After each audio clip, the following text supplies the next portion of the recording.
An indigenous Iroquoian people of the eastern North American forests, the Petun, also called the Tobacco people or Tionontati, people among the hills are mountains.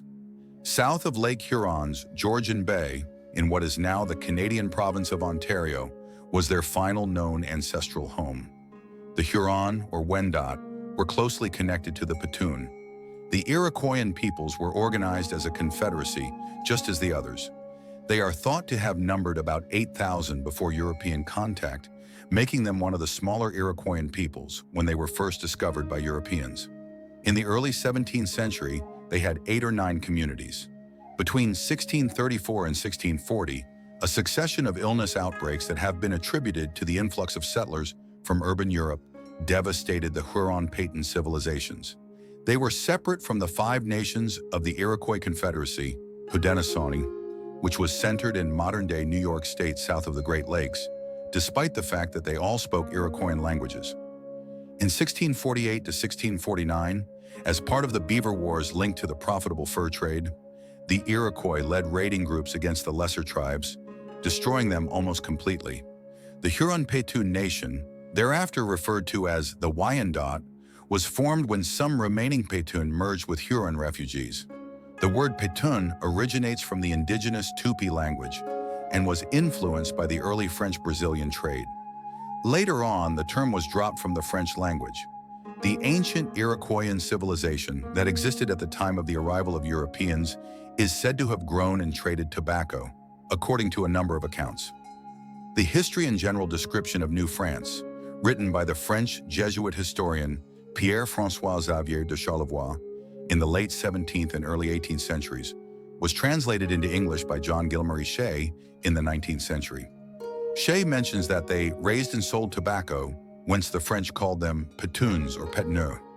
Other sources eventually echoed this widely held belief, citing large fields of tobacco in the 1910 Handbook of American Indians north of Mexico, published by the Smithsonian Institution. The French moniker Petun is explained by tobacco production and commerce in later encyclopedias, such as the Columbia Guide to American Indians of the Northeast, 2001, and the Gale Encyclopedia of Native American Tribes, 1998.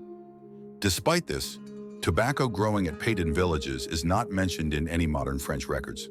Samuel de Champlain first used the appellation to refer to a specific settlement he visited during his journey in 1616. The Recollet brother Gabriel Sagard is credited with popularizing the word around 1623. The table of notes that goes with a 1632 map that is credited to Champlain but was not entirely his work contains one of the first known claims for significant tobacco cultivation by the Petun. The table differs greatly from Champlain's previous work. While he indicates in his 1619 book that the Petun produced grain, he makes no mention of tobacco in the 1632 chart, which specifically addresses tobacco production and trading. Tobacco is called Oye Agua in the Iroquoian Mohawk language. The Mohawk name, as spelled in their language, was transliterated as Guyandot by French colonial traders in the Ohio Valley. This name was later adopted by European American residents in the region. They gave the Guyandot River in southwest West Virginia its name in honor of the Wendat, who had settled there after the late 17th century Beaver Wars. The Petun before their dispersal are the subject of very few historical primary sources. Written from the viewpoint of the mostly French Jesuit missionaries in Huronia, which is across Nottawasaga Bay from the Petun country, the Jesuit Relations is the primary contemporary written source for the period. The missionaries frequently use second-hand information about the Petun. Additionally, because of the prejudice or preference of the translators, English translations of French materials have historically been inconsistent. The Huron-Petun and neutral confederacies were not distinguished in early records, which made matters worse. Sometimes the Petun were associated with the Huron, while other times they were termed Petun to refer to other peoples like the Cayuga. The late ceramic archaeological period, which started around 1100 years ago and concluded about 400 years ago, is when the Petun first appeared. According to the Ontario Iroquois tradition, they are associated alongside the Huron and neutral peoples. Northern Iroquoians are often used to refer to the Iroquois of what is now upstate New York, the Ontario Iroquoians, and the St. Lawrence Iroquoians. Longhouse-based fortified towns frequently surrounded by palisades are what define the late ceramic. The early Ontario Iroquoian tradition is further divided into two regional groups: the Pickering, which occupied the region between Lake Ontario and Georgian Bay, and the Glen Mire, which is located to the south and is connected to the north coast of Lake Erie. The Pickering culture swept over most of what is now southern Ontario around 700 years ago. According to J.V. Wright, who published a great deal about Ontario's prehistory in the middle and late 20th centuries, this was caused by battle when the Pickering scattered and absorbed the Glen Mire. However, there is no proof of extensive conflict, which calls into question this theory. Hunting lost significance during the late ceramic period, while agriculture gained prominence. Although it exhibits discontinuity with earlier archaeological cultures in the region and may indicate a migration of Iroquoian peoples from the south, corn was first brought to the region during the early ceramic period, 3000 to 1100 BP, and coincided with the emergence of the Princess Point culture, which archaeologists generally agree is ancestral to Iroquoians.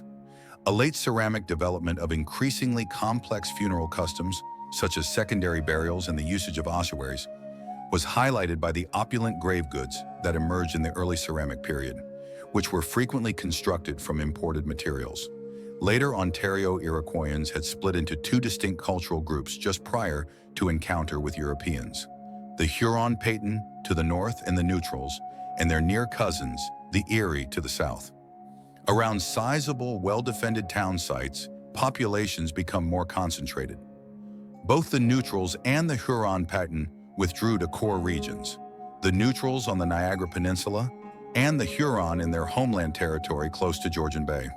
A brief period of substantial written records regarding the Huron, Petun, and Neutrals was made possible by the French entrance in the region by the early 17th century. Although the French saw the Huron and Petun's cultures as comparable, they were politically distinct by this time. Despite their strong ties, Jesuit missionaries pointed out that they had engaged in severe conflicts in the past. The Hurons inhabited a region between Georgian Bay and Lake Simcoe, northeast of the Petun. The Huron and the Petun were connected by trails, and the trip took around a day. About 8 Petun settlements were reported by Samuel de Champlain in 1616, although 9 were later included in Jesuit records in 1639. According to a contemporary estimate, the population of Petun was around 8,000. But after waves of illness epidemics, it fell to 3,000 by 1640. Comparatively, there were around 18 to 25 Huron communities, with a total population of 20,000 to 30,000.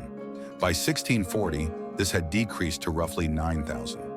According to current academic study, there is no proof of widespread mass mortality or depopulation events that occurred just before this epidemic wave, suggesting that populations had stayed mostly stable prior to this, despite migrations. Like the Huron, the Petun were a tribal confederacy in terms of politics. Nation of the Wolves and Nation of the Deer were the names given by the Jesuits to the two subgroups that made up the Petun. Change was brought about in Petun society by the fur trade and the French presence in the region. Since the Hurons were the French's main commercial partner, the Petun and others were unable to directly acquire lucrative European trade products. The beaver was soon all but extinct in Huronia due to French demand for its pelts, forcing the Hurons to go to other animals, such as the Algonquin, for furs. Meanwhile, the Iroquois in the south were starting what would become known as the Beaver Wars, an expansionist war. Established in their colony in the New Netherland and trading along the Hudson and Delaware rivers, the Dutch were also interested in furs and were prepared to provide the Iroquois European weapons. The French, on the other hand, rigorously restricted access to weaponry and only provided the Huron with reliable Christian converts. Many Hurons sought safety at the French mission of Sainte Marie among the Hurons, near present-day Midland, Ontario, and converted to Christianity as a result of epidemics and hostilities with the Iroquois in the east. Several eastern Huron settlements were plundered and destroyed by the Iroquois in 1648. A 1,000-strong Iroquois army, composed primarily of Seneca and Mohawk warriors, had discreetly camped north of Lake Ontario that winter and was then released on the Huron in the spring.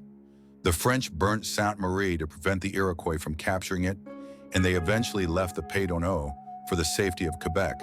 When the Iroquois took control of the western Huron settlements around Ste. Marie, the Huron themselves scattered after losing. Some went to Quebec with the French and settled at Wendake, while others sought safety with the Neutrals and the Petun. However, the Iroquois had also turned against the Petun by the end of 1649. Then a large number of Huron and Petun were assimilated into Iroquois culture, but a sizable contingent of Petun and Huron refugees escaped to the upper Great Lakes, where they sought safety among the Potawatomi and Odawa.